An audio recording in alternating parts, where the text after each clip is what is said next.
여러분 전도서 3장 11절 말씀에 이런 말씀이 있어요. 다 같이 한번 읽어보겠습니다. 자, 시작. 하나님이 모든 것을 지으시되 때를 따라 아름답게 하셨고 또 사람들에게는 영원을 사모하는 마음을 주셨느니라. 네.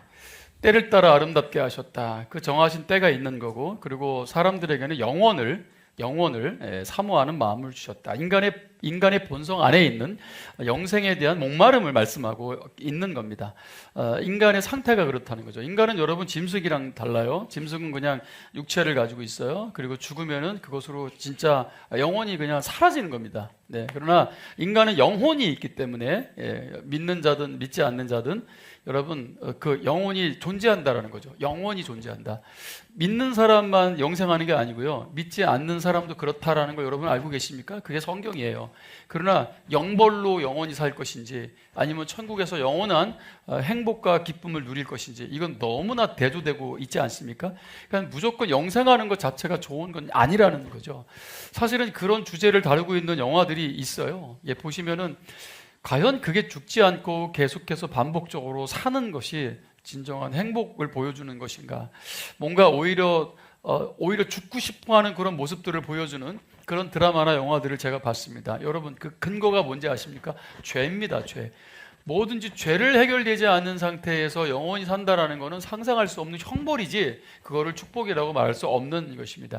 하나님께서 에덴 동산을 못 들어가게 에덴의 문을 막았다기보다는 생명나무를 따먹지 못하게 막으셨다라는 것을 성경을 보시면 아실 겁니다. 죄가 해결되지 않은 상태에서는 가능하지 않다는 거죠. 여러분 오늘 이렇게 저는 이게 세마포를 상징하는 거라고 생각해요. 여러분 이 천이 예수님의 시신을 덮어놓았던 여러분 그 세마포입니다. 예수님의 시신을 덮어놓았던.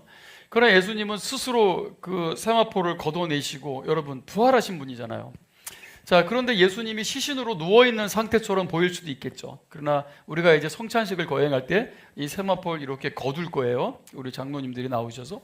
자, 이렇게 거둘 때 예수님의 살과 피를 상징하는 떡과 포도주를 보게 될 것입니다. 예수님께서 말씀하신 거죠. 이것이 나의 살이고 이것이 나의 피다. 이것이 나의 피다라고 말씀하신 거예요. 이거를 먹고 마시고 나를 기념하라. 이것은 영생하게 하는 떡이고 이것은 영생하게 하는 피다라고 말씀하신 것입니다. 자, 여러분 그렇게 예수님의 시신을 덮어놓은 세마포처럼 또 이것을 이렇게 걷었을 때 예수님의 그 몸이 이렇게 누워있듯이 보여주는 것처럼. 그런데 여러분 그걸 아셔야 돼요. 예수님은 이렇게 영원히 죽음의 상태로 영원히 누워 계신 분이 아니라 3일 만에 부활하셨다는 사실입니다. 아멘입니까? 그래서 예수님의 이 살과 피를 우리가 먹고 마실 때 우리는 예수님께서 부활하신 그 몸을 입게 되는 것입니다. 그래서 우리는 죽어도 죽지 않는 존재요, 살아서도 영원히 사는 존재가 되는 것이죠. 할렐루야. 그 예수님께서 이렇게 말씀하신 거예요. 이게 영생하게 하는 떡이고 영생하게 하는 포도주다. 그 얼마나 가짜들이 사기를 치고 그러니까 이게 얼마인지 아냐 이러면서 막 1억씩 가져와서 영생하는 거 먹어라. 사기칠 수 있겠죠. 그 자체로서의 효력을 말하는 게 아니라 예수 그리스도를 믿는 믿음을 말하는 것입니다. 아멘. 왜 예수님의 살이고 왜 예수님의 피인지를 우리가 알아야 되는 것입니다. 자, 우리가 예수 그리스도를 여러분 믿고 영접할 때 결국은 하나님께서 먹지 못하도록 막아놓았던 그 생명나무, 결국은 성소의 휘장이 찢어지면서 여러분 그 생명나무로 갈 수 있는 문을 열어놓으신 것이죠. 그게 우리가 하나님 앞으로 나아가는 것입니다. 생명나무, 에덴 동산에 있었던 히브리어로 예츠하임이라고 말합니다. 예츠는 나무고 하임은 생명입니다. 너무 신비롭게도 하임이라는 이 생명이라는 단어에 다른 의미도 있다라는 거예요. 하임은 생명을 말하지만 다른 의미는 신선한 물이라는 뜻이 있다는 거죠. 우리가 이렇게 과일을 따먹을 때 과일 안에는 양식으로서 또 씹히는 것이 있지만 분명히 과일 안에는 수분이라는 게 함께 있다라는 것이죠. 결국은 예수님의 살과 피를 먹음으로 인해서 우리가 구원을 받고 영생하는 존재가 되는 것처럼 여러분 이것은 그 생명나무를 상징하는 것이요, 우리는 다시 그 생명나무를 또 먹을 수 있는 그런 놀라운 특권을 우리가 누리게 된다라는 것이죠. 우리는 이미 그렇습니다. 예수님을 영접했을 때 우리 이미 거듭났고 이미 우리의 이름이 하나님의 나라에 기록된 줄 믿습니다. 그런 믿음이 있는 사람들이 참여할 수 있는 거예요. 그런 믿음의 고백을 하는 사람들이 참여하는 것이 바로 이 성찬식이라는 것입니다. 믿음 없이 괜히 카스테라 먹고 싶다고, 포도주 먹고 싶다고, 무슨 맛인지 좀 먹어봐야 되겠다고 그렇게 절대로 믿음 없는 가벼운 마음으로 참여해서는 안 되는 것입니다. 예수 그리스도가 내 안에 들어오는 것이고 내 인생의 주인이 되는 것이며 나는 온전히 주님과 하나 되는 것이고 오직 그분의 말씀에 순종하며 살겠다는 고백과 결단이 있는 것입니다. 할렐루야. 아무나 생명나무를 따먹을 수는 없다. 그것을 축복이라고 말할 수 없다. 저 시드라가, 저 해삼이 저런 모양으로 영생하는 게 절대 축복이 될 수 없는 것처럼 말입니다. 함부로 참여해서는 안 된다. 그러나 예수 그리스도만이 나의 소망이고 주님만이 내 죄를 사해 줄 수 있는 유일한 분이라는 것을 믿는다면 여러분 그 믿음으로 참여할 수 있도록 기회를 드릴 수 있는 것이죠. 중요한 건 믿음입니다. 내가 내 개인적인 스케줄 때문에 아직 세례를 못 받았다 할지라도 말입니다. 어떤 교회에서는 절대적으로 금지를 시킵니다마는, 그러나 저는 이미 거듭났지만, 이미 믿음으로 거듭났지만 개인적인 스케줄이 안 맞아서 안 돼서 세례를 못 받고 있는 분들도 있기 때문에 그 믿음으로 참여할 수 있다라는 것을 말씀드리는 겁니다. 그러나 절대적으로 함부로 해서는 안 된다. 반드시 우리의 믿음이 필요하다. 요한복음 4장 14절에 오늘 예수님께서 사마리아 여인에게 이런 말씀을 하셨어요. 내가 주는 물을 마시는 자는 영원히 목마르지 않을 거야. 내가 주는 물은 그 속에서 영생하도록 솟아나는 샘물이 될 것이야 라고 하십니다. 오늘 그렇게 예수님께서는 그 물과 영원히 목마르지 않는 물, 영생과 물을 관련시켜서 말씀하고 계신 거예요. 이 여인은 H2O가 필요했던 거예요. 진짜 그 물이 필요해서 물을 길르러 왔지만 예수님은 저 물을 먹으면 너는 다시 목마를 것이다. 그러나 근본적으로 너의 목마름을 해결한 물은 저 H2O가 아니다라는 말씀을 하고 계신 것이죠. 내가 주는 물을 마셔야 된다라는 것이죠. 그것이 우리의 죄를 위해서 흘리신 그 보혈의 피, 그것이 우리를 정결케 하는 생명의 물인 줄 믿습니다. 이 피가 우리를 영생하게 한단 말입니다, 여러분. 그래, 이 복음을 듣고 결국 이 여인이 처음에는 이해하지 못합니다. 나에게도 그 물을 주십시오. 여전히 이 여인은 그 물, 그 H2O, 뭔가 특별한 효력이 있나요? 결국 그 물질적인, 여전히 물질적인 관념으로, 여전히 물리적인 법칙에 의해서 반응하는 거예요. 오늘 니고데모도 마치 예수님을 아는 것처럼 당신 하나님께서 보내신 특별한 사람입니다 라고 하지만 하나님은 아니야, 물과 성령으로 거듭나지 않으면 하나님의 나라를 볼 수 없어, 하나님의 나라를 들어갈 수 없어 라고 말씀하시는 것입니다. 다시 태어나야 된다, 다시 태어나야 보여 이렇게 말씀하니까 니고데모가 뭐라 그래요? 엄마 뱃속으로 다시 들어가야 됩니까? 물리적으로 대답한 거야. 물리적으로. 그러니까 우리 청소년들 목사님한테 와서 물리적으로 토론하려고 하지 마. 우주공학적으로 막 진화론이 어쩐지 그걸로 토론하려고 하지 마. 미안하지만 의미가 없어요. 예수님이 지금 그 말씀을 하고 계신 거예요. 지금 이 니고데모는 물리적으로 얘기한 거예요. 엄마 뱃속으로 다시 들어가야 됩니까? 근데 여러분 웃잖아요. 애기야? 예수님도 그래요? 야, 네가 이스라엘의 선생이 돼가지고서 내가 얘기하는 거를 못 알아듣니? 못 알아듣는 이유는 목사님이 물리적인 지식이 없어서가 아니에요. 예수님이 바로 여전히 못 알아듣는 사람들의 이유는 거듭나지 않았기 때문에 믿지 못하는 거예요. 그러나 예수님 뭐라고 말씀하셨어요? 거듭나면 믿어진다는 거예요. 아멘. 신비롭죠? 거듭나면 다 믿어집니다. 예수님은 거짓말을 하지 않으십니다. 할렐루야. 예수님은 허풍쟁이가 아니시란 말입니다. 그분이 10,000가지의 얘기를 해놓고 9,999가지의 진실을 얘기하고 만약에 한마디의 거짓말을 하셨다면 그분은 하나님이 아닙니다. 단 한 번이라도 거짓말을 하셨다면 그것을 우린 진리라고 말할 수 없습니다. 예수님은 단 한 번도 거짓이 없으십니다. 우린 그것을 믿고 신뢰하는 것입니다. 여러분, 거짓말도 믿는 사람들이에요. 우리는 여러분 그걸 아셔야 됩니다. 여러분 사람이 왜 거짓말하는지 아세요? 여러분 어저께 오늘 거짓말 했어요 안 했어요? 우리 대화 중에 거짓말이 섞일까 안 섞일까? 슬쩍슬쩍 섞일까 안 섞일까? 섞는다는 거지. 거짓말을 섞는다는 거지. 거짓말을 심리적으로 왜 섞을까요? 여러 가지 이유가 있습니다.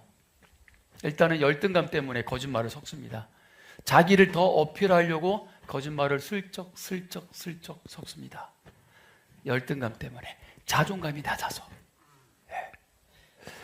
또 어떤 사람들은 거짓말을 통해서라도 그 사람과 좋은 유대관계를 맺기 위해서 거짓말을 슬쩍 섞습니다.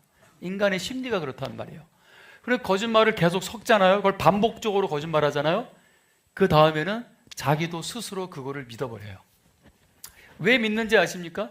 차라리 그것을 나도 믿는 게 속 편하다고 생각하는 거야. 그래야 나한테도 마음이 편해.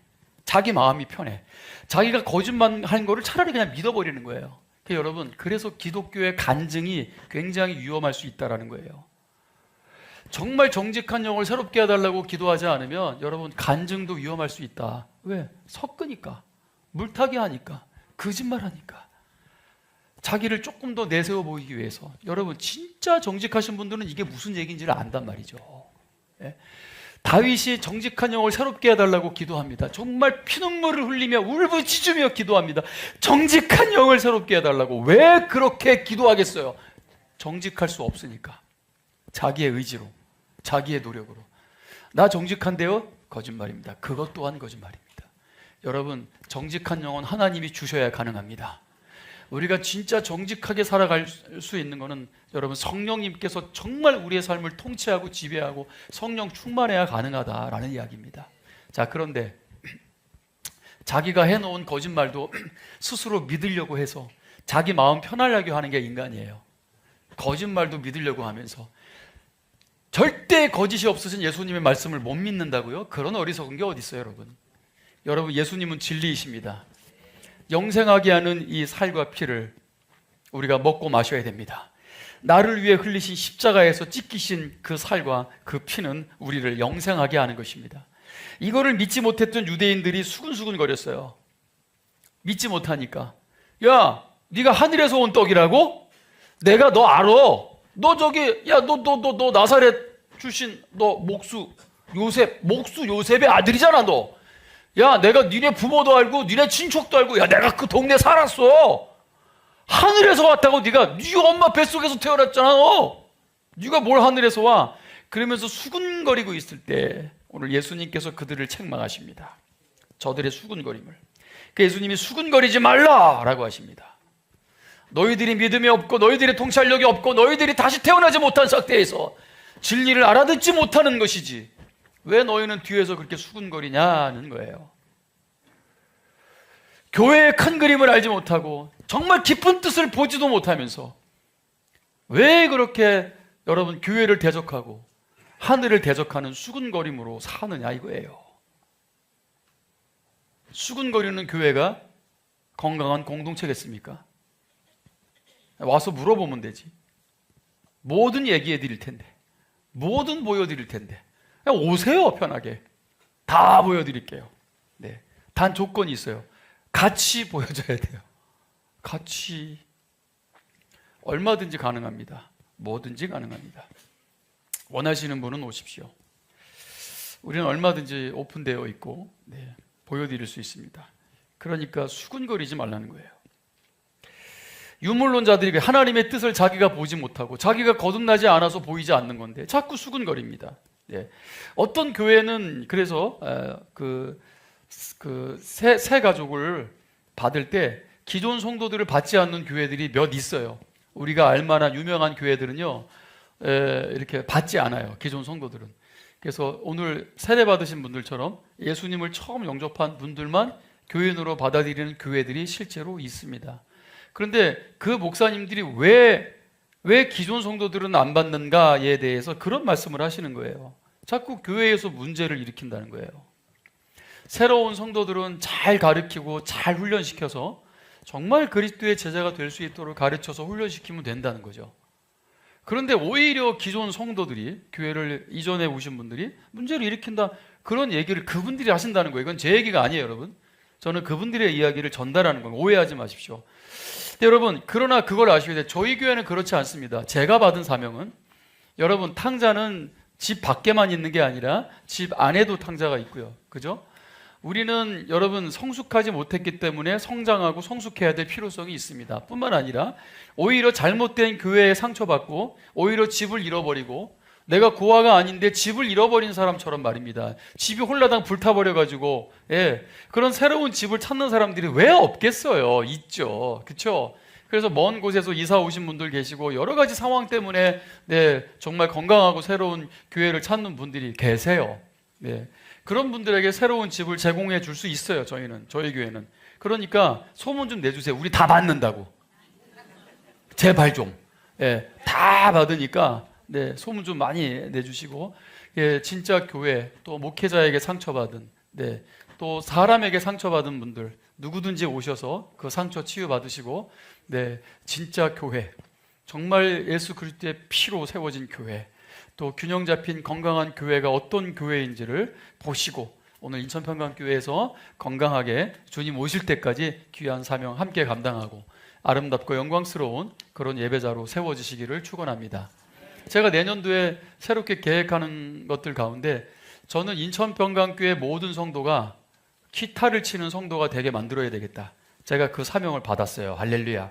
그래가지고 내년부터 제가 모든 성도에게 제가 기타를 다 가르쳐 드릴 겁니다. 여러분 목장 안에서는 기타를 치면서 예배하고요. 그리고 어르신들은 기타가 좀 어려우시면은 우쿨렐레를 치시면 되시고, 그리고 우리 유치부 아이들도 우쿨렐레를 전부 가르칠 겁니다.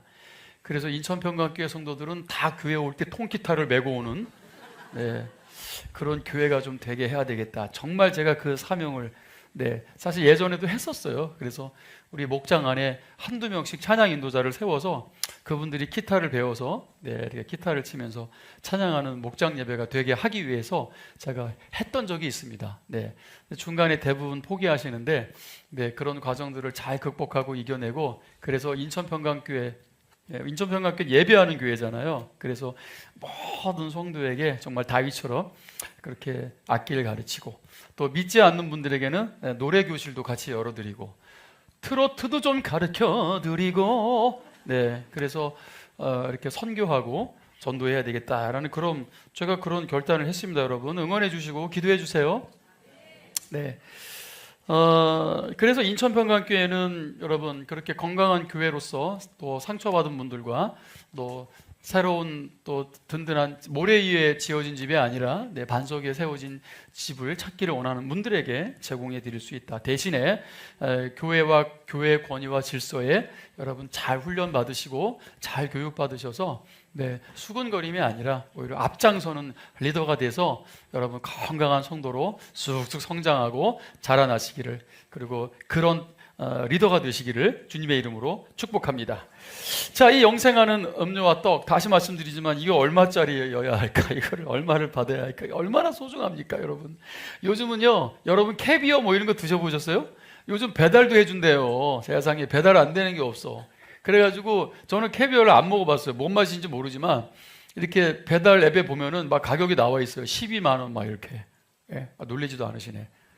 좀 사시는 분들이 오셔가지고. 일부 때는 놀라시던데. 그래서 이게 비싼 거 이거 먹을 때 막 그거 캐비어 그거 한 알도 안 떨어뜨리려고 얼마나 조심스럽게 이 비싼 거 막 이러면서 먹겠습니까? 여러분, 이 예수님의 살과 피는 영생하게 하는 떡과 포도주입니다. 아멘입니까? 얼마나 소중합니까? 얼마나 존귀합니까? 여러분 함께 참여하셔서 이 영생의 축복과 여러분 이 영광스러움을 함께 누리는 인천평강교회 가족 되시기를 축원합니다. 오늘 예수님의 살과 피를 먹을 때 그분이 내 안에 거하신다라는 걸 믿는 거예요. 또한 나도 그분 안에 거한다, 하나 된다라는 걸 믿는 것입니다. 에베소서 2장 10절 말씀. 에베소서 2장 10절 말씀을 함께 읽어보겠습니다. 시작. 우리는 그가 만드신 바라 그리스도 예수 안에서 선한 일을 위하여 지으심을 받은 자니, 이 일은 하나님이 전에 예비하사 우리로 그 가운데서 행하게 하려 하심이니라. 아멘. 그리스도 예수 안에서, 예수 안에 거한다라는 건 그거예요. 선한 일을 위하여 지음받았다. 하나님의 선한 일을 위해서 선택받았다. 그래서 우리의 삶에 선한 일이 넘쳐야 될 줄 믿습니다. 약한 것은 긍휼한 마음으로 볼 수 있어요. 연약한 것은 품을 수 있단 말입니다. 그러나 지속적으로 악한 것은 그럴 수 없어요. 그것은 교회의 권위 아래 치리라는 걸 할 수 있어요. 교회는 그런 권위가 있어요. 치리한단 말이에요. 근데 오늘날 치리가 뭐냐면 교회에서 끊는 거예요. 당신은 인천평강교회 성도로서 신앙생활을 할 수 없습니다 라고 끊는 거예요. 왜냐면 이거 성경적입니다. 예수님도 명령하신 거고 바울도 그렇게 명령합니다. 끊으라는 거예요. 축출, 내보내라는 거예요. 사랑 없는 것 같죠? 그런데 여러분 어떻게 해요? 암세포 도려내야 되잖아요. 암세포를 품어요? 사랑으로? 그렇지 않잖아요. 여러분 그거를 교회 치리라고 합니다. 그게 교회 정치에 있고 여러분 그게 교회 교리에 있단 말입니다. 자, 여러분 그런 권위가 교회 안에 있다는 거예요. 근데 오늘날 치리가 의미가 없게 된 게 뭐냐면 이 교회만 교회야?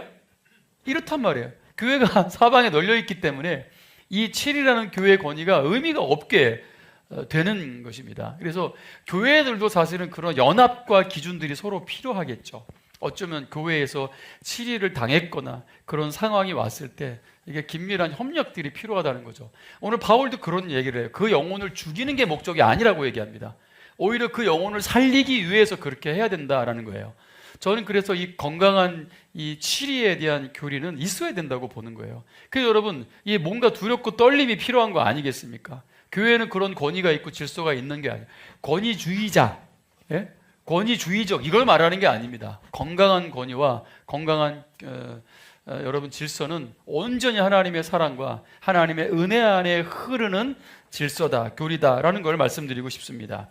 오늘 예수님께서 말씀하십니다. 살아계신 아버지께서 나를 보내심에 내가 아버지로 말미암아 사는 것 같이 나를 먹는 그 사람도 나로 말미암아 사는 것이다. 여러분 양식이라는 표현을 쓰시는 이유가 뭔지를 아셔야 합니다. 인간은 절대로 양식 없이 살아갈 수 없어요. 인간은 절대로 음료 없이 물 없이 살아갈 수 없습니다. 얼마나 우리에게 필요합니까? 여러분 며칠 굶어 보셨어요? 양식이 얼마나 소중한지를 알게 되는 거예요. 우리가 금식 훈련을 왜 받습니까? 금식 해봤어요? 얼마나 해봤어요 여러분? 적어도 3일 이상은 한번 해보세요. 그러면 이 양식이 얼마나 내게 소중한지를 알게 됩니다. 여러분 금식 해보시라니까요. 사람 머리통이 다 초코파이로 보여요.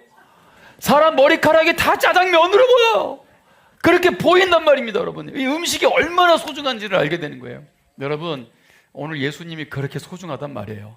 내가 예수님을 떠나 살 수 없다는 것을 말씀하고 계신 거예요. 여러분 우리 자녀들이요, 우리 다음 세대들이요, 주님 없이 살 수 있는 자 있습니까? 주님 떠나도 어떻게 좀 살아볼 수 있을 것 같아요? 내가 지금 엄마가 용돈 안 주니까 내가 억지로 교회 끌려왔지. 내가 대학 가기만 해봐. 교회고 나발이고 예수 나발이고 막 이러면서 말입니다. 정신 차려야 돼요. 우린 양식 없이 살 수 없는 것처럼 예수님의 말씀이에요. 우린 예수님을 떠나 살 수 없습니다. 우리 자녀들 믿으시면 아멘. 더 크게 아멘. 좀 당당하게 아멘을 아멘 하지 말고 네? 아멘 믿습니다. 결론입니다. 이것은 하늘에서 내려온 떡이다. 바로 그렇습니다. 여러분 그 광야에서 이스라엘들이 먹었던 여러분 만나 메추라기 그거는 먹고도 죽었어요. 그 말씀을 하시는 거예요. 땅에 있는 떡과 음료는 먹어도 죽는다는 거예요. 그러나 예수님 말씀하십니다. 내가 가지고 온 생명의 떡과 음료를 먹는 사람은 영원히 살리라. 할렐루야. 영생하는 이 떡과 이 포도주입니다. 그래서 예수님께서 이 성찬식을 제정하신 거예요. 누가복음 22장 19절 20절에 떡을 가져 감사 기도하시고 떼어 그들에게 주시며 이르시되 이것은 너희를 위하여 주는 내 몸이다. 이것을 먹고 행하여 나를 기념하라. 유일하게 말씀하신 제정된 성찬식입니다. 그리고 저녁 먹은 후에 잔도 그와 같이 똑같이 하시고 이 잔은 내 피로 세우는 새 언약이다. 너희를 위하여 붓는 것이다. 이것은 또 물을 생명의 물을 상징하기 때문에 우리 세례를 줄 때 이렇게 물을 이렇게 찍어서 머리에다 3번 찍었잖아요. 이렇게 뭐 흐를 때 웃기도 하시지만, 네. 사실은, 밥티즘, 침례라고 이렇게 단어에는 나와 있어요. 그래서 침례교는 무조건 침례를 행해야 된다, 이렇게 말해요. 그래서 침례탕이 있거나 침례를 하는 교회들은 항상 탕을 만들어야 돼요. 없으면 밖에 나가서, 네. 저희도 여기 강 있잖아요. 쪽강. 커넬웨이 거기다 집어쳐 넣어서 이렇게 네, 침례를 할 수도 있겠죠. 그럼 이제 저는 이제 시에서 잡혀가겠죠. 그래서 불법을 행한 목사라고. 네, 여러분 뭐든지 침례탕이 있거나 강이 있다고 생각하시면 안 됩니다. 디다케라는 굉장히 오래된 그 사도들의 그 책이 있어요. 네, 가장 오래된 사도들의 기록이 담겨 있는 책인데 그 책에 보면은 약식 세례가 기록되어 있습니다. 심지어 여러분 모래사장에서 그 사람이 예수를 믿어서 광야에서 물이 어디 있어요? 아니 그 물이 귀한 나라에 뭐 어디 요단강까지 언제 데리고 가가지고 그 침례를 주겠습니까? 심지어 모래로도 그렇게 했다라는 기록들이 남겨 있을 때는 침례만 해야 된다고 우길 필요는 없다는 거죠. 중요한 거는 그런 형식이 아니라 여러분 예수님의 물, 예수님의 피의 효력인 것입니다. 아멘입니까? 그런 형식이 중요한 게 아니라는 거예요. 그래서 이제 찍어서 마치 뿌리듯이 실제로 구약 성경에는 피 뿌림이 나오죠. 우슬초에 묻혀서 뿌리기도 하고, 자 그것을 정결케 하는 예식이었다라는 것입니다. 근데 그런 차원에서 여러분 세례가 뭔가 부족한 것처럼 생각해서는 결코 안 된다. 그래서 예수님의 피, 우리를 정결케 하는 물, 지성 성소에 들어갈 때 담겨져 있었던 물두멍. 거기에 항상 씻고 자기를 비춰보는 거울의 역할을 했듯이 여러분 우리를 정결케 해주는 샘물, 우리를 또 영원히 죄사함을 받아서 하나님 앞에 나갈 수 있게 하는 영원히 살게 하는 그런 효력이 있다는 것을 믿어야 되는 것입니다. 오늘 세례 받으신 분들은 오늘 구원받았다라고 말할 수는 없지만 공표한 날이다라는 거예요. 뭔가 항상 먼저 정해지고 나중에 백성들을 모아놓고 공표하듯이 말입니다.